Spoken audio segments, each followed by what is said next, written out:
साथी नमस्कार है। तिमी आज कता यहाँ पुग्यौ? खै त्यतिकै गाउँतिर घुम्दै थिएँ। तिमीसँग यसो कुराकानी गर्नु भनेको त तिमी त पुरा खेतीपातीमा पो लागेको रहेछौ। तरकारी पनि कति राम्रो फलेका हुन्। आफू त विदेश जान आँट्यो, यहाँ बसेर केही होला जस्तो लागेन। ए तिमी विदेश पो जान आँट्यौ? आफ्नै देशमा बसेर केही काम गर्दा भइहाल्छ नि। म पनि आखिर 2 वर्ष विदेशमा काम गरेर आएको, खै त्यति धेरै कमाउन सकिएन। त्यसभन्दा त आफ्नै देशमा आफ्नै गाउँघरमा कुनै न कुनै आय आर्जनको काम गर्न मन लागेको खेतीपाती गर्दैछु नि। त्यसो भए म के गरौँ त नि? मेरो भनाइ मान्छौ भने तिमी पनि यतै बसेर स्वरोजगारीतिर लाग न। साँच्चीकै भन्नुपर्दा वैदेशिक रोजगारीको पनि आफ्नै किसिमको समस्याहरू छन् नि।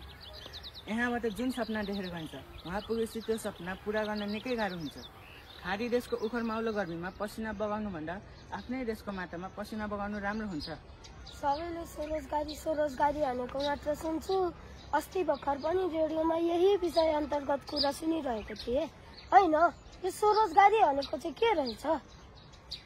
आउन त साथी, यहीँ बसेर कुराकानी गरौँ न।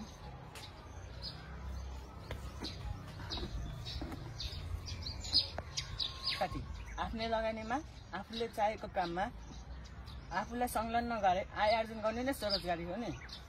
अथवा अर्को शब्दमा भन्नुपर्दा आफूलाई जुन काममा रुचि छ त्यही काम गरेर जीविकोपार्जन गर्ने नै स्वरोजगारी हो। अझै थोरै लगानीमा आफ्नै श्रम, सिप र क्षमताको सदुपयोग गरी आर्थिक रूपमा सबल हुनु मलाई स्वरोजगार हुनु जस्तो राम्रो अरू केही लागेन। ओहो, कति राम्रो कुरा पो रहेछ। साँच्ची स्वरोजगार अन्तर्गत अरू के काम पर्छन् नि? हेर दोर्जे, स्वरोजगारीको क्षेत्र निकै फराकिलो छ। यसको कुनै सीमा नै छैन। यसरी तरकारी खेतीदेखि लगायत गाई पालन, बाख्रा पालन, कुखुरा पालन, माछा पालन, पुष्प व्यवसाय, हस्तकला, शिल्पकला, काष्ठकला थुप्रै किसिमका कामहरू पर्दछन्। यसका अरू क्षेत्र पनि छन् कि? विशेष गरी कृषि क्षेत्र, पर्यटन क्षेत्र र उद्योग व्यवसाय क्षेत्र स्वरोजगारीका मुख्य क्षेत्र हुन्। कृषि बाहेक अरू के क्षेत्र छन् नि? विशेष गरी कृषि क्षेत्र, पर्यटन क्षेत्र र उद्योग व्यवसाय क्षेत्र स्वरोजगारीका मुख्य क्षेत्र हुन्। आफू जुन काम गर्दा सफल हुन्छ जस्तो लाग्छ त्यही काममा दृढ इच्छाशक्ति र इमान्दारीका साथ लाग्नुपर्छ। यसरी तिमी एक सफल उद्यमी बन्न सक्छौ। कति धेरै काम पो गर्न सकिँदो रहेछ। तर स्वरोजगारी अन्तर्गत अरू पनि क्षेत्र छन् र? हेर दोर्जे, स्वरोजगारीको क्षेत्र निकै फराकिलो छ। व्यक्तिले आफ्नो रुचि र क्षमता अनुसार जुनसुकै काम पनि गर्न सक्छ। जस्तै सलकर्मी, डकर्मी, प्लम्बिङ, वायरिङ, टायल, जडान, घडी, टेलिभिजन, मोबाइल आदि मरम्मत काम पनि गर्न सकिन्छ। कुरा त मैले धेरै सुने। त म जस्ता बेरोजगारीवालाई स्वरोजगारीमा लाग्न सरकारले के नीति तथा कार्यक्रम ल्याएको छ? तिमीले सही प्रश्न गर्यौ। नेपाल संविधानले प्रत्येक नेपाली नागरिकलाई रोजगारीको हक सुनिश्चित गरेको छ। बेरोजगारीलाई रोजगारी दिन त राज्यको दायित्व नै हो नि। सरकारले स्वरोजगारीका लागि धेरै नीति तथा कार्यक्रम ल्याइदिए कति राम्रो हुन्थ्यो अघि। हो, तिमीले सही प्रश्न गर्यौ। नेपाल सरकारले युवा तथा साना रोजगारी व्यवसाय कोषको स्थापना गरेको छ। स्वरोजगारीमा लाग्न चाहने युवा वर्गहरूलाई ब्याजदार ऋण उपलब्ध गराउनु, आय आर्जनको वृद्धि गराउनु, जीविकोपार्जनलाई सहज गराउनु यस कोषको उद्देश्य रहेको छ। म तिम्रो कुरा सुनेर दोधार पापो परे। अब म विदेश गएर जागिर खाऊ कि स्वदेशमै बसेर जागिर खाऊ? तिमीले मलाई सल्लाह दिन पर्यो।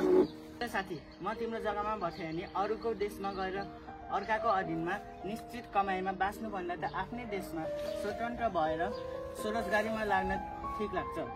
स्वरोजगारी भनेको राम्रो रहेछ, तर यसका चुनौती पनि त होला नि? हो, तिमीले सही प्रश्न गर्यौ। यसका चुनौती पनि धेरै नै छन्। सहज आत्मविश्वास र लगनशीलताबाट नै यस क्षेत्रमा सफलता प्राप्त हुन्छ। यस क्षेत्रमा निरन्तर परिश्रमको आवश्यकता पर्छ। तिमीले यसबाट कहिले सफलता पाएका छौ त? हेर साथी, स्वरोजगारीमा लाग्दा आफूलाई मात्र होइन अरूलाई पनि रोजगारी दिन सकिँदो रहेछ। मैले खेतीपातीमा लागेर छोराछोरीलाई राम्रो शिक्षा दिन सकेको छु र ऋणमुक्त भएको छु।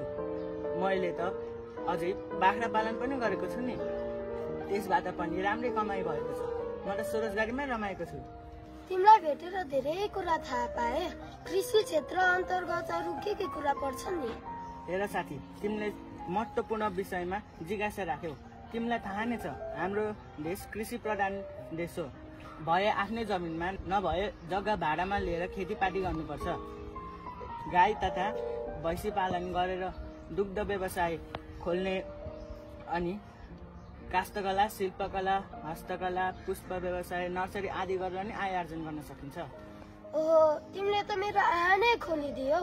यसभित्रका अरू के कुरा पर्छन् नि, त्यो थाहा भयो नि मलाई भनिदेऊ न। धेरै युवा वर्गहरू आफूलाई मनपर्ने व्यवसाय सम्बन्धी तालिम लिएर स्वरोजगारीमा लागेका पनि उदाहरण भेटिएछन्।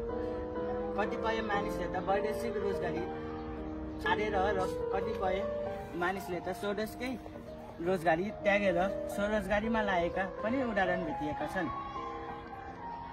ओहो, कति राम्रो कुरा रहेछ। अब म पनि स्वरोजगारी भएरै यही देशमा बसेर काम गर्छु। हेर साथी, तिमीले आफ्नै देशमा बसेर जुन स्वरोजगारीमा लाग्ने संकल्प गर्यौ त्यसबाट म धेरै खुसी छु। तिमी हामी जस्तै युवाहरू यहाँ बसेर काम नगरे हाम्रो देश उन्नति हुँदैन। तिमी हामी जस्ता युवाहरू आफ्नै देशमा बसेर युवाका श्रम जागर आफ्नै देशको माटामा पर्याप्त भयो भने हाम्रो देश उन्नति हुन सक्छ। ओहो साथी, मैले आज तिमीलाई भेटेर धेरै कुरा थाहा पाएँ। आजलाई म घर जान्छु, भोलि फेरि भेटौँला है त। ल त नि साथी, म पनि अब वनतिर घाँस लिन जान्छु, भोलि भेटौँला है त। बस।